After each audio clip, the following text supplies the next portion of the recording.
Hello बच्चों, कैसे हैं आप सब और पढ़ाई कैसी चल रही है आप लोगों की। उम्मीद करता हूँ बहुत अच्छे से आप लोग तैयारी कर रहे होंगे। तो चलिए, ज्योग्राफी के कुछ मोस्ट इम्पोर्टेंट क्वेश्चन है जो सीरीज मैंने चला रखी है, उसी से आगे क्वेश्चन है। और ये जो क्वेश्चन है, ये मान के चलिए जो यूपीएसआई है या फिर कांस्टेबल है या लेखपाल या सी टेट यूपी टेट के सेकंड पेपर जो होता है तो उसके लिए बहुत ही इम्पोर्टेंट क्वेश्चन है। तो चलिए देखते हैं। कह रहा है, देखिए पहला क्वेश्चन कि वायुमंडल की किस परत में मौसम संबंधी घटनाएं घटित होती हैं। ठीक है, वायुमंडल की किस परत में मौसम संबंधी, ये मोस्ट इम्पोर्टेंट क्वेश्चन है। देखिए सारे मोस्ट इम्पोर्टेंट क्वेश्चन है। और कह रहा है कि जो कौन सी ऐसी परत है वायुमंडल की जो मौसम से संबंधित घटनाएं जिसमें घटित होती हैं तो वो परत जो है वो है क्षोभमंडल। ठीक है, क्षोभ मंडल में मौसम संबंधी जैसे आंधी तूफान वर्षा बिजली का चमकना बादलों का गरजना, ये सब जितनी भी चीज़ें हैं, ओला वगैरह, ये सब क्षोभ मंडल के अंतर्गत ही संपन्न होती हैं। ओजोन परत किस वायुमंडलीय परत में पाई जाती है। ये क्वेश्चन पहले भी उसमें दिया था मैंने टेस्ट पेपर में। तो ओजोन परत जो पाई जाती है वो है समताप मंडल में, याद रखना समताप मंडल। इससे क्वेश्चन समझो रखा ही रखा मिलता है ये ओजोन परत वाला। ठीक है, और इसे जो है पृथ्वी की सुरक्षा का कहा जाता है ओजोन परत को। और ये समताप मंडल के अंतर्गत 20 से 35 किलोमीटर के अंतराल में पाई जाती है ऊंचाई पर। ठीक है, वायुमंडल की किस परत से रेडियो तरंगे परावर्तित होती हैं। ठीक है, रेडियो तरंगे परावर्तित होती हैं वो है आयन मंडल। याद रखना कौन सा मंडल, आयन मंडल। और इसमें जो है 3 टाइप की ये तरंगे होती हैं, DEF। ठीक है, और यहीं से रेडियो तरंगे परावर्तित होती हैं। अगर कहा जाता है अगर ये आयन मंडल नहीं होता तो आज की डेट में जो हम रेडियो में प्रसारण है, टीवी में लाइव प्रसारण है, ये सब चीज़ें मोबाइल वगैरह ये सब सुनना या देखना संभव नहीं हो पाता। नेक्स्ट क्वेश्चन देखिए, वायुदाब मापने का यंत्र क्या है। तो ये जो होता है यंत्र वो होता है बैरोमीटर। ये पेपर में कई बार आ चुका। नेक्स्ट, वायुमंडल की आर्द्रता मापने वाला यंत्र कौन सा है। तो वो है हाइग्रोमीटर। याद रखना ये भी क्वेश्चन अक्सर आता है, हाइग्रोमीटर। ओजोन परत पृथ्वी वासियों की रक्षा करती है। कैसे रक्षा करती है मैंने अभी बताया, सुरक्षा कवच भी कहा जाता है ओजोन परत को, सेफ्टी वॉल भी कहा जाता है। ठीक है, तो इसका जो सही आंसर होगा सूर्य से निकलने वाली परावैंगनी किरणों से, अल्ट्रावायलेट यानी परावैंगनी किरणों से सुरक्षा करती है। विश्व में चावल का सर्वाधिक उत्पादक राष्ट्र कौन सा है। ठीक है, तो सबसे अधिक चावल का जो उत्पादन होता है वो होता है चीन में। विश्व में चाय का सर्वाधिक उत्पादन करने वाला देश कौन सा है, वो भी चीन है। इससे पहले भारत था, वर्तमान में चीन है, याद रखना। विश्व में केले का सबसे ज़्यादा उत्पादन, ये उत्पादन से संबंधित क्वेश्चन जरूर आते हैं, लेखपाल हो या एसआई हो या कांस्टेबल हो या फिर अदर एग्जाम्स हो, इससे क्वेश्चन जरूर आता है। तो आज जो टॉपिक मैं रखे हैं उसमें मोस्टली यही है, उत्पादन से संबंधित। तो बहुत अच्छे से करना है इसे और अपना आकलन खुद करिए और देखिए कि कितने क्वेश्चन आपके सही हो रहे हैं। नेक्स्ट देखिए, कह रहा है केले में सबसे ज़्यादा, तो केले का सबसे ज़्यादा जो उत्पादन होता है वो भारत में। अगला क्वेश्चन, विश्व में लौह अयस्क का सबसे ज़्यादा उत्पादन करने वाला राष्ट्र कौन सा है। तो आयरन एंड स्टील लौह अयस्क वाला जो है वो चाइना है। विश्व में कोयले का सबसे ज़्यादा उत्पादन करने वाला तो वो भी चीन ही है। चीन कई मामलों में अग्रणी राष्ट्र है। विश्व में टिन का सर्वाधिक उत्पादन करने वाला राष्ट्र कौन सा है। तो टिन में जो है वो है मलेशिया। नेक्स्ट क्वेश्चन, निम्न में से कौन सा युग्म सुमेलित नहीं है, कह रहा है। ठीक है, कौन सा, एक तरफ उद्योग हैं दूसरी तरफ उत्पादक राष्ट्र हैं। ठीक, तो पहला कह रहा है वायुयान अमेरिका, बिल्कुल सही है, सबसे ज़्यादा वायुयान अमेरिका में बनाए जाते हैं। कागज़ के लिए कनाडा प्रसिद्ध है। ठीक है, और मॉन्ट्रियल इसका शहर कागज़ के लिए फेमस है, याद रखना मॉन्ट्रियल। नेक्स्ट देखिए, सिगार जो है क्यूबा में उत्पादन होता है सबसे ज़्यादा, ये भी सही है।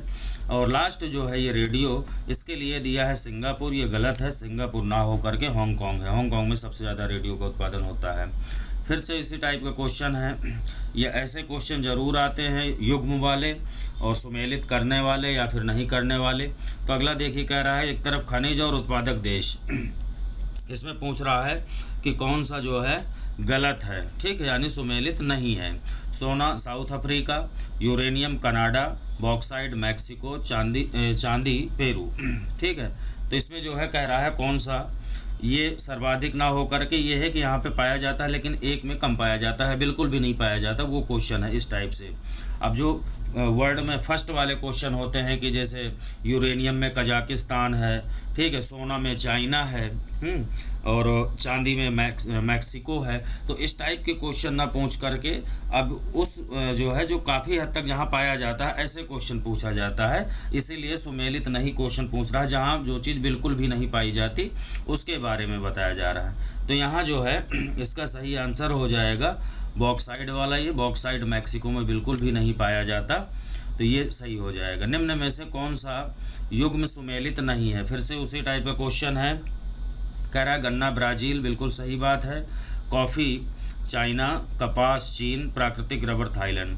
तो याद रखना कॉफ़ी के मामले में कहवा या कॉफ़ी भी ब्राज़ील में है सबसे ज़्यादा, चाइना गलत है, इसलिए ये क्वेश्चन सुमेलित नहीं है। फिर से अगला क्वेश्चन सुमेलित नहीं है।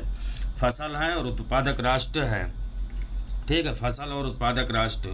इसमें कह रहा है चाय भारत, ठीक है, भारत में काफ़ी हद तक चाय होती है। तंबाकू चाइना, बिल्कुल सही है। गेहूं भी चीन में सबसे ज़्यादा होता है। मक्का जो है ये कनाडा दिया है, ये गलत हो जाएगा, ये सुमेलित नहीं है। मक्का के मामले में अमेरिका है। निम्नलिखित में से कौन सा युग्म सुमेलित नहीं है? ये सारे मोस्ट इंपॉर्टेंट क्वेश्चन है। एक एक क्वेश्चन ना करके मैंने जो है एक ही क्वेश्चन में 4-4 क्वेश्चन दे दिए ताकि आप लोग अच्छे से तैयार कर सकें।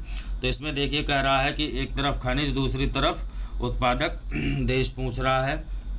चांदी पेरू, बॉक्साइड ऑस्ट्रेलिया, सोना साउथ अफ्रीका, मैग्नीज ऑस्ट्रेलिया। तो ये जो है मैग्नीज वाला ये क्वेश्चन गलत है, बाकी सारे सही हैं। पूर्व का मैनचेस्टर किसे कहा जाता है? ये मोस्ट इम्पोर्टेंट है। पूर्व का मैनचेस्टर जो कहा जाता है वो ओसाका को कहा जाता है, और ओसाका जो शहर है वो कहाँ है? जापान में, याद रखना। विश्व की छत किसे कहा जाता है? पामीर के पठार को कहा जाता है। पामीर के पठार को तिब्बत का पठार भी कहा जाता है, याद रखना। कौन सा कहा जाता है? तिब्बत का पठार भी इसे कहा जाता है, और इसे विश्व की छत कहा जाता है। नेक्स्ट देखिए, कह रहा है निम्नलिखित में से किस शहर को इंटरनल सिटी या होली सिटी के नाम से भी जाना जाता है? तो ये क्वेश्चन कई बार आ चुका है, इसके लिए सही आंसर है रोम। रोम को इंटरनल सिटी कहा जाता है। दक्षिणी ध्रुव पर पहुंचने वाला प्रथम व्यक्ति कौन सा है? तो अमेंडसेन है दक्षिणी ध्रुव पर पहुंचने वाला। दक्षिणी ध्रुव मतलब अंटार्कटिका पे अमेंडसेन। उत्तरी ध्रुव पर पहुंचने वाला सर्वप्रथम व्यक्ति कौन सा था? तो उत्तरी ध्रुव पर पहुंचने वाला रॉबर्ट पियरी था, याद रखना, रॉबर्ट पियरी। उत्तरी ध्रुव मतलब आर्कटिक। विश्व का सबसे बड़ा प्रायद्वीप कौन सा है? विश्व का सबसे बड़ा प्रायद्वीप जो है वो अरब प्रायद्वीप है, याद रखना। विश्व का सबसे बड़ा प्रायद्वीप अरब प्रायद्वीप। प्रायद्वीप का मतलब क्या होता है? वो स्थान, वो क्षेत्र या स्थान जो 3 तरफ से जल से घिरा होता है उसे प्रायद्वीप कहा जाता है, जैसे भारतीय प्रायद्वीप। और जो चारों तरफ से जल से घिरा होता है उसे द्वीप कहा जाता है। विश्व का सबसे बड़ा डेल्टा पूछ रहा है। विश्व का सबसे बड़ा डेल्टा कौन सा है? ये क्वेश्चन अक्सर पूछा जाता है। तो सबसे बड़ा डेल्टा जो है गंगा ब्रह्मपुत्र नदी का डेल्टा है, यानी डी वाला, ये इसका सही हो जाएगा, याद रखना, गंगा ब्रह्मपुत्र का डेल्टा। अगला क्वेश्चन देखिए, विश्व की सबसे ऊंची सड़क पूछ रहा है, कौन सी है? तो विश्व की सबसे ऊंची जो सड़क है वो है लेह मनाली। अगला क्वेश्चन देखिए, कह रहा है विश्व की सबसे व्यस्त व्यापारिक नदी, ठीक है, विश्व की सबसे व्यस्त, सबसे ज़्यादा बिजी व्यापारिक नदी कौन सी है? तो वो है राइन नदी, याद रखना। कौन सी नदी? राइन नदी है। और ये जो नदी है ये यूरोप की नदी है, यूरोप की महत्वपूर्ण नदी है, याद रखना। अरब सागर की रानी किसे कहा जाता है? अरब सागर की रानी कोचीन को कहा जाता है, और ये कोचीन जो है केरल में है। नेक्स्ट है भारत का क्षेत्रफल संपूर्ण विश्व के क्षेत्रफल का कितने % है? ये मोस्ट इम्पोर्टेंट क्वेश्चन है, कई बार क्वेश्चन पूछा जा चुका है। तो 2.4% जो है भारत का क्षेत्रफल है पूरे वर्ल्ड के हिसाब से। भारतीय राज्यों में सर्वाधिक लंबी तटरेखा किस राज्य की है? सर्वाधिक लंबी तटरेखा यानी समुद्री तटरेखा जो सबसे ज़्यादा है वो है गुजरात की, याद रखना। सेकंड नंबर पे आंध्र प्रदेश। नेक्स्ट, निम्न में से किस राज्य की तटीय सीमा सबसे छोटी है? कौन सा ऐसा राज्य है जिसकी तटरेखा सबसे छोटी है? तो वो है गोवा। अगला क्वेश्चन देखिए, कह रहा है भारत का दक्षिणतम बिंदु कौन सा है? तो भारत का दक्षिणतम बिंदु इंदिरा पॉइंट है, ठीक है। क्षेत्रफल की दृष्टि से भारत का विश्व में कौन सा स्थान है? तो क्षेत्रफल की दृष्टि से भारत का 7वां स्थान है। कर्क रेखा भारत के कितने राज्यों से गुजरती है, मोस्ट इम्पोर्टेंट है। कर्क रेखा भारत के 8 राज्यों से होकर गुजरती है। नेक्स्ट है, भारत का प्रमाणिक समय मापा जाता है। ये कई बार क्वेश्चन पूछा जा चुका है कि भारत का प्रमाणिक समय जो है वो कहाँ से नापा जाता है, या फिर कौन सा ऐसा टाइम है जहाँ से मापा जाता है। तो वो है 82.5 पूर्वी देशांतर, 82.5 पूर्वी देशांतर। नेक्स्ट देखिए, क्षेत्रफल की दृष्टि से सबसे बड़ा राज्य कौन सा है। तो क्षेत्रफल में पता है सबसे बड़ा राज्य राजस्थान है। ऐसे क्वेश्चन बिल्कुल गलत नहीं होने चाहिए। इजी के चक्कर में जो है ऐसे क्वेश्चन भी जो है एग्ज़ाम टाइम में कंफ्यूज हो जाते हैं और क्वेश्चन ज़्यादातर गलत कर देते हैं। तो ऐसी कंडीशन नहीं होनी चाहिए। बहुत अच्छे से आप लोग प्रैक्टिस कर लें। क्षेत्रफल की दृष्टि से सबसे छोटा राज्य कह रहा, क्षेत्रफल में सबसे छोटा राज्य है गोवा। कौन सा राज्य है, ये गोवा। नेक्स्ट देखिए, पश्चिम की ओर बहने वाली नदियों को चुनें। ये क्वेश्चन कई बार पूछा जा चुका है, संभावना है आगे आने की। कह रहा है पश्चिम की तरफ यानी पूर्व से पश्चिम की तरफ बहने वाली कौन कौन सी नदी हैं। तो एक तो नर्मदा है, दूसरी जो है ताप्ती नदी भी है, और साबरमती, यानी 1, 2 और 4 ये वाला सही हो जाएगा, सोन नदी नहीं है। नेक्स्ट देखिए, निम्नलिखित में से कौन सी मिट्टी कपास की खेती के लिए उपयुक्त है, यानी सबसे अच्छी जो है कपास की खेती के लिए कौन सी अच्छी मिट्टी होती है, वो है रेगुर यानी काली मिट्टी भी इसे कहा जाता है, क्ले मिट्टी भी कहा जाता है।